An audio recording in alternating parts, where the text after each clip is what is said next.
তার জন্য আমার বুক ভেঙে যাইতেছে, আমার চোখ দিয়ে পানি পড়তেছে, আমার মোনাজাতে আমার চোখের পানিতে আমার জায়নামাজ ভিজে যাচ্ছে।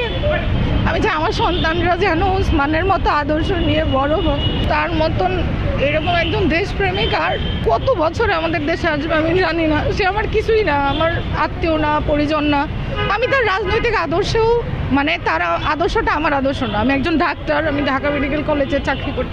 তার যে সততা, তার যে সিম্পলিসিটি, তার যে দেশপ্রেম, সে যে আসলে কোথায় আমাদের মানে রয়েছে আমাদের মনের, সেটা আসলে বোঝাইতে পারবো না। মানে ওকে হারানোর পর মানে মনে হচ্ছে যে বুকের ভেতরটা খালি হয়ে গেছে। আমি জানি না বাংলাদেশে আর কোনোদিন কতদিন পরে এরকম একজন ওসমান হাদি আসবে যে আমার কেউ না, কিন্তু তার জন্য আমার বুক ভেঙে যাইতেছে, আমার চোখ দিয়ে পানি পড়তেছে, আমার মোনাজাতে আমার চোখের পানিতে আমার জায়নামাজ ভিজে যাচ্ছে।